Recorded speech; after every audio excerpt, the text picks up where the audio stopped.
স্ত্রী স্বামীকে বলল, মশারিটা একটু টানাও তো। তখন স্বামী বলল, তুমি টানাও। অনেকটা সময় এভাবেই ঝগড়া চলছিল। ঝগড়ার এক পর্যায়ে স্বামী স্ত্রী দুজনেই সিদ্ধান্ত নিল, আচ্ছা ঠিক আছে, যে আগে কথা বলবে সেই মশারি টানাবে। এবার দুজনই চুপচাপ শুয়ে রইল, কেউ কথা বলছে না। রাত্রি যখন গভীর হলো, হঠাৎ ঘরের মধ্যে একটি চোর ঢুকে ঘরে থাকা জিনিসপত্র চুরি করতে লাগলো। স্বামী স্ত্রী দুজনই দেখছে, কিন্তু মশারি টানানোর ভয়ে কিছুই বলছে না। চোর অনেক মালামাল বাহিরে রেখে দ্বিতীয়বার চুরি করার জন্য ঘরের মধ্যে ঢুকলো, কিন্তু তেমন কিছু পেল না। খুঁজতে খুঁজতে দেখলো দামি একটি মেকআপ বক্স। কিছুই না পেয়ে যখন স্ত্রীর মেকআপ বক্সটা নিয়ে বাহিরের দিকে রওনা দিল, ঠিক তখনই মহিলাটি বলে উঠলো, সব কিছু নিয়ে যা, কিন্তু আমার এই মেকআপ বক্সটা নিস না।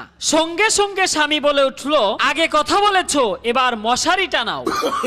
Oh, no, no, no, no.